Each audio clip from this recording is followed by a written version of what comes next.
Bonjour. Le rôle des sciences en général et des neurosciences en particulier est de plus en plus important dans l'établissement d'un équilibre sain au sein de la société et entre les individus. Pourtant, la question qu'on peut souvent poser est celle de la signification individuelle des données recueillies au sein des neurosciences ainsi que son apport dans le domaine des arts et des lettres. Nous avons le plaisir de recevoir aujourd'hui Madame Safa Twimi Benjeloun, installée au Canada depuis 2001. Elle a une maîtrise et un doctorat en marketing. Elle est actuellement directrice générale de l'Association lavalloise de déficience intellectuelle et de troubles du spectre de l'autisme, un organisme qui fête ses 60 ans cette année. Elle a créé plusieurs projets novateurs dans la province. Elle est aussi coach d'entreprise et de vie et a effectué plusieurs formations dans le domaine et la dernière en neurosciences. Elle est récipiendaire de la médaille d'honneur du Jubilé de la Reine Élisabeth. Ici Kamal Benkiran, bienvenue chez Arts et Lettres.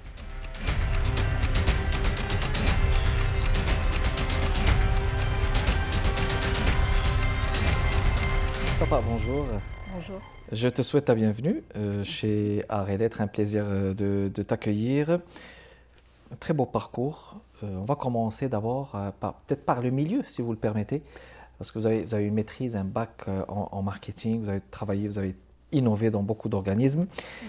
Directrice générale de l'association lavalloise de la déficience intellectuelle et le trouble du spectre de l'autisme. Commençons d'abord par les objectifs et le mandat de cet organisme dont vous êtes directrice. L'association, en fait, c'est un organisme qui fait de la défense de droits comme première mission. Et par la suite, on donne des activités, de jour, on donne aussi du répit pour les parents. On travaille beaucoup avec les parents et avec les usagers qui ont 21 ans et plus. Le pourquoi, c'est que ici au Québec, c'est que après 21 ans, il n'y a plus de service qui est donné par le gouvernement. Il n'y a pratiquement plus. Il n'y a plus de service qui est donné. Donc il y a quelques centres de jour dans des régions au Québec, mais je veux dire, à Laval, il n'y a aucun service qui est donné après 21 ans. De manière officielle. Qui est donné par le gouvernement. Donc, les gens, ils ont des éducateurs spécialisés, mais ils n'ont pas de service d'activité de jour. Oui. Donc, c'est les organismes qui donnent ce service-là.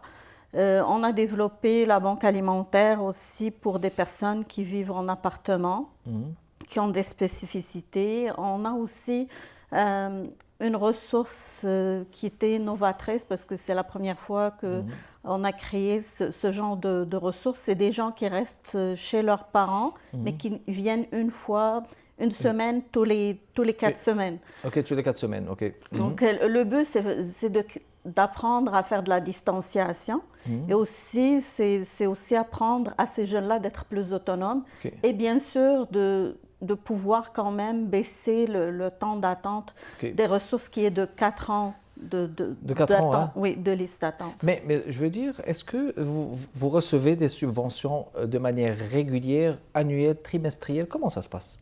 Oui, en fait, on est subventionné par le gouvernement, par le ministère de la Santé. Donc, il y a des subventions qui sont récurrentes, mais la grande problématique, c'est qu'actuellement, de plus en plus, les subventions qui viennent, c'est en entente de service. Donc, oui, en entente de service, OK. Oui, donc c'est plus pour la mission globale, mais c'est prédéfini. Donc, ils viennent pour nous dire il faut faire telle chose.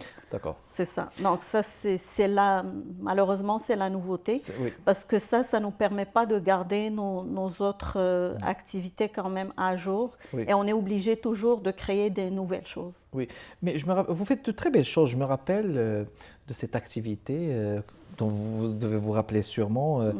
Vous avez eu la gentillesse d'inviter. Vous avez invité un député. C'était un défilé. Donc, le député avait défilé avec un mannequin, si je ne m'abuse, et puis il y avait un animateur. Et puis, voulez-vous nous rappeler ce type d'activité? En fait, nous, à la Semaine québécoise de déficience intellectuelle, c'était à ce niveau-là. Le but, moi, en tout cas, mon approche toujours, c'est de prôner la différence comme une normalité, parce qu'on est tous différents. Donc, cette idée, c'était qu'une personne déficiente intellectuelle allait faire un défilé de mode avec un député ou une personnalité connue. Et le but, c'est de voir qu'on n'est pas aussi différent que ça. Non, pour les rapprocher. Exactement. Oui. Et d'ailleurs, vous avez vu, à part leur spontanéité puis leur beauté d'âme, c'était vraiment extraordinaire. Oui, non, c'était vraiment dont je me rappelle, une très, très belle réussite. Il faut, juste revenons aux arts et aux lettres, à la culture, l'approche que vous préconisez pour ce qui est des activités éducative, pour ce qui est de rapprocher les membres, les adhérents à cet organisme, à la culture, aux arts, aux lettres. Est-ce que vous utilisez les arts et les lettres comme un moyen de développement? Pour nous, c'est très important que nos usagers soient en contact continuel avec la culture québécoise. Donc, ce qu'on fait, c'est tous les thèmes de l'année. On a, par exemple, je prends par exemple Noël, on fait venir des conteurs qui vont expliquer à ces gens-là comment ça se passe au Québec. Donc, les conteurs du Québec, oui, très bien. C'est des conteurs de Québec. Et puis, ce qu'on fait aussi, c'est qu'on essaie de leur parler de d'autres cultures, de d'autres choses, et de leur expliquer que, quoi qu'il soit différent, qu'il y a d'autres différences, il y a d'autres cultures, il y a d'autres choses. Donc, dans un monde de différence, ils sont un petit grain de différence, et puis c'est ce qui fait la beauté de la chose. Exactement. Safa, vous êtes aussi coach de vie, coach d'entreprise. Et votre domaine aussi, c'est les neurosciences. Pourquoi vous avez opté pour les neurosciences, justement? Moi, premièrement, j'ai pensé au coaching, vu mon travail que j'effectue actuellement. J'accompagnais souvent des parents qui étaient en détresse, qui venaient d'avoir un diagnostic. Et puis, moi, j'avais en moi toujours cette façon de vouloir aider les gens. Mais je me sentais à un certain moment comme dépourvue un peu d'outils. Et du moment que je suis consultante en gestion, donc je me suis dit, je vais aller chercher un peu des outils qui vont m'aider à accompagner ces gens-là. La neuroscience, c'est son côté très scientifique. Oui. Donc, moi, je ne voulais pas, c'est des gens qui sont déjà c'est des gens qui ont déjà eu beaucoup de problèmes, beaucoup d'échecs. Je ne voulais pas qu'on puisse faire du coaching et d'avoir des résultats qui étaient plus ou moins satisfaisants. Donc, avec la neuroscience, on ne se trompe pas, c'est des choses, toutes les méthodes sont faites sous IRM, donc, et les méthodes sont garanties, je pourrais dire à 99%, parce qu'on laisse toujours une marge d'erreur, mais ça n'empêche que l'accompagnement, je peux dire qu'actuellement, les gens que j'accompagne, parce que les résultats viennent d'eux, c'est toujours une réussite. C'est toujours une réussite, donc, qui est un constat chez vous. On va faire une pause et on vous revient dans les prochaines minutes, mesdames et messieurs.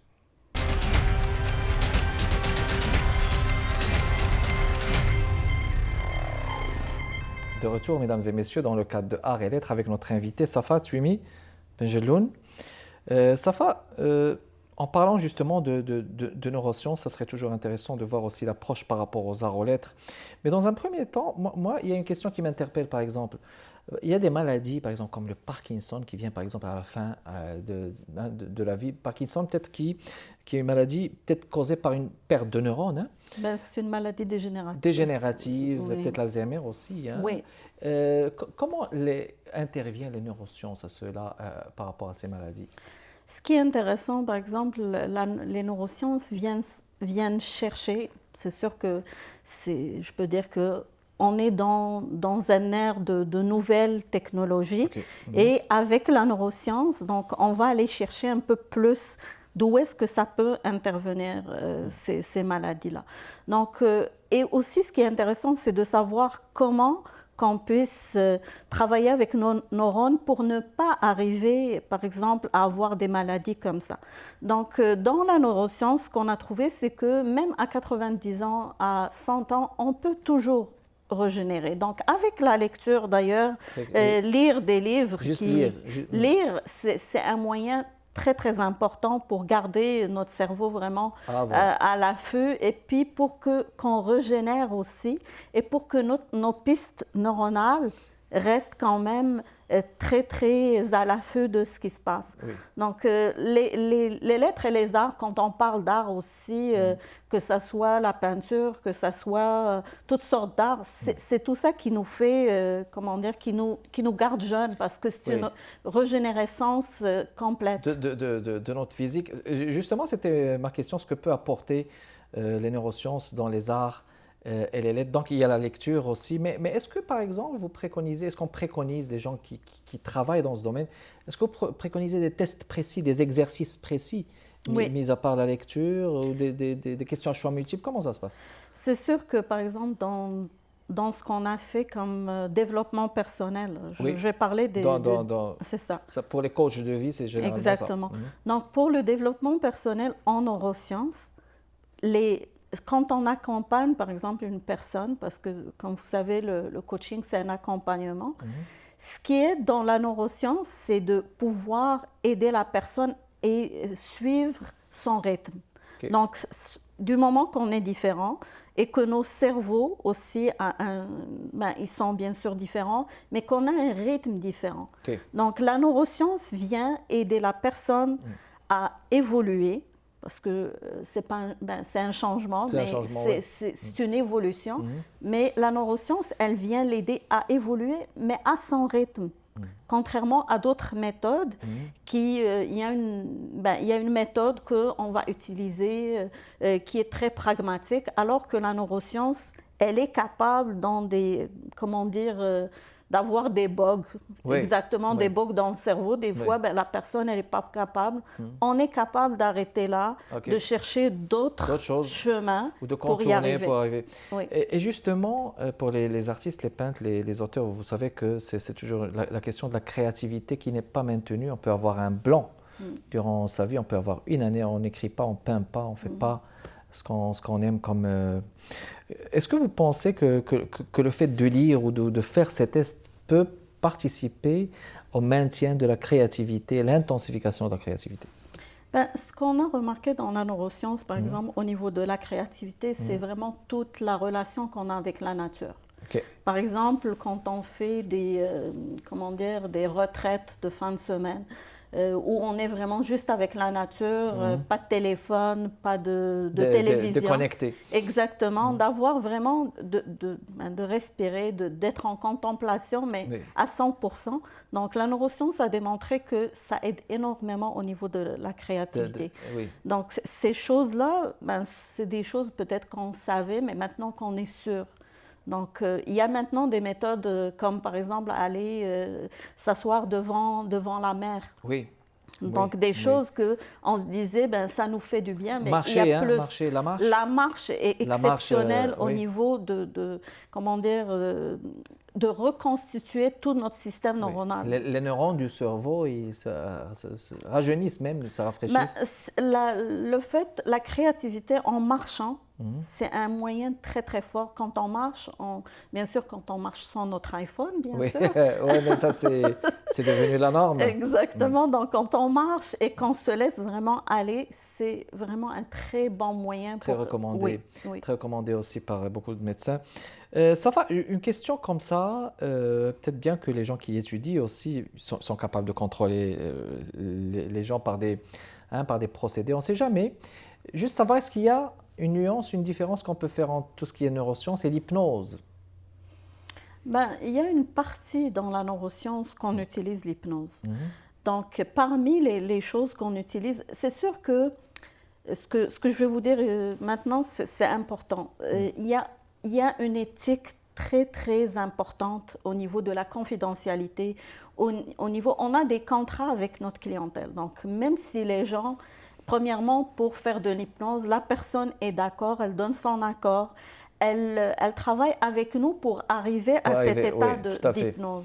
Et des fois, oui, c'est une méthode qui est très importante pour arriver, par exemple, à des problèmes qu'on a dans notre enfance et tout. Donc, c'est un moyen, malheureusement, c'est très véhiculé comme quoi c'est un contrôle, mais ça n'a rien à voir. Ça n'a rien à voir.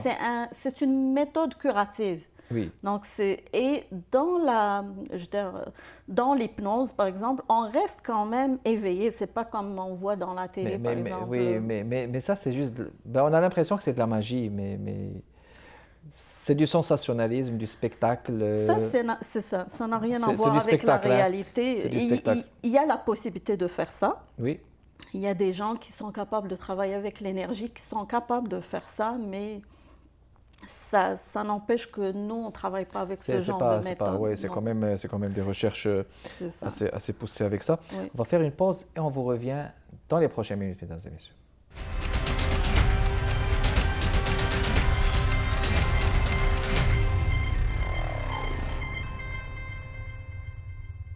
Alors, de retour avec notre invité, Safa, dans le cadre de Arts. Très intéressant comme discussion dans ce domaine, surtout quand on parle de créativité dans les arts et les lettres. La méditation, j'imagine qu'elle renforce la concentration. Est-ce qu'elle est très conseillée justement, le fait de méditer dans le vide quand on parle de neurosciences généralement?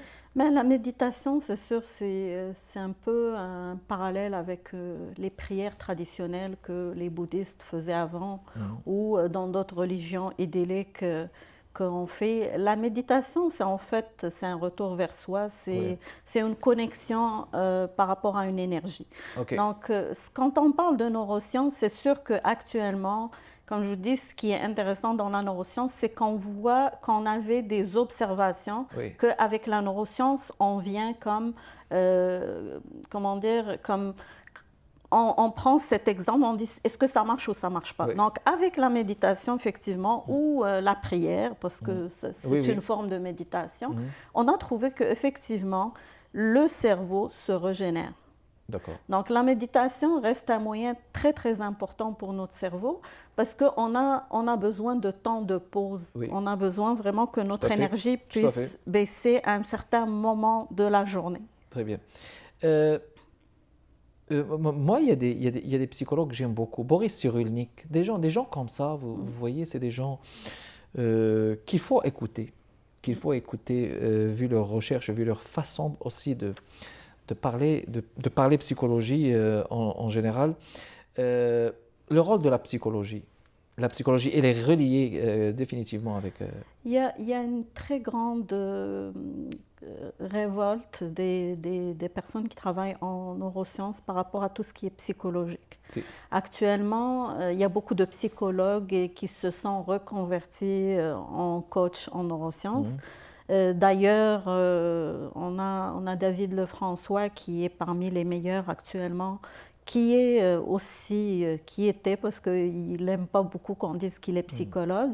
Le fait de la psychologie, premièrement, la psychologie, elle est curative. Elle est on parle d'une thérapie. C'est une thérapie. Alors que le coaching, c'est vraiment quelque chose qui va venir de nous. Donc, on accompagne la personne parce qu'on a tout en nous. On a nos forces, on a les moyens de se guérir. Il faut juste avoir le bon coach pour nous aider, nous donner la main pour arriver à ce point-là. Parce que c'est comme le A et B. Le coach va pouvoir nous emmener vers le C, vers le D, et on va aller plus loin. Donc, la psychologie, par exemple, pour revenir à la psychologie, c'est comme je vous dis, actuellement, la psychologie n'a jamais été une science exacte, alors que la neuroscience est une science exacte. Elle est exacte. Exactement, c'est ça la différence. Donc les recherches sont exactes, vous voulez dire? Les recherches sont exactes à 100%, comme je vous ai expliqué.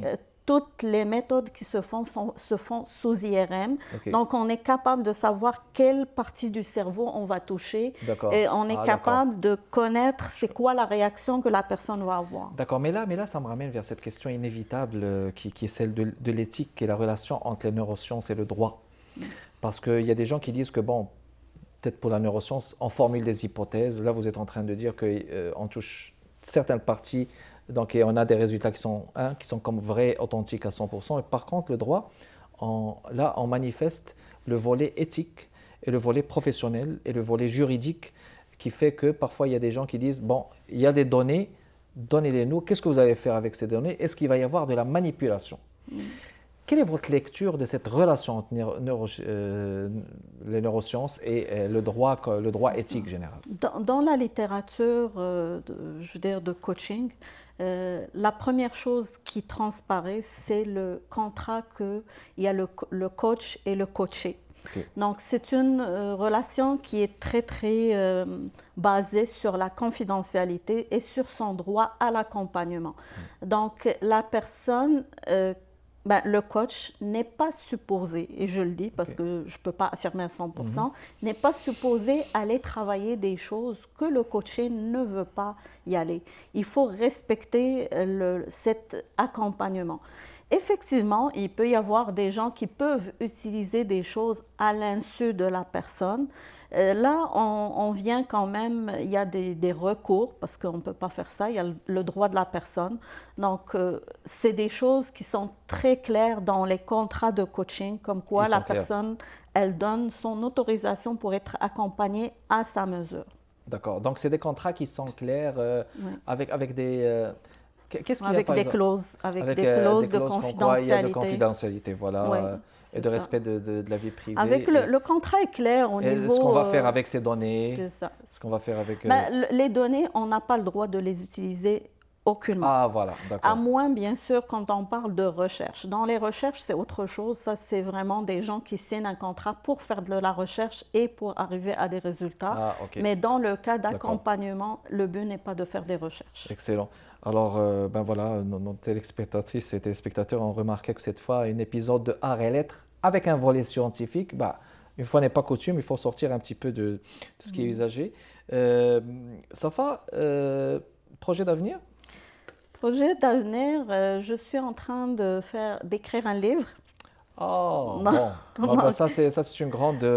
Puis je dois rappeler aussi que vous êtes récipiendaire de la médaille d'honneur. Vous ne dites pas beaucoup de choses. Vous êtes une personne très intéressante, mais votre humilité vous honore. J'ai fait aussi partie des gens qui vous ont toujours conseillé d'écrire. Et voilà, vous m'annoncez une bonne nouvelle. Je vous en prie. Donc, comme vous savez, j'écrivais déjà, je faisais de la poésie, mais c'était pour moi. Mais là, avec la neuroscience, je pense qu'il faudra vulgariser un peu ce qu'on fait.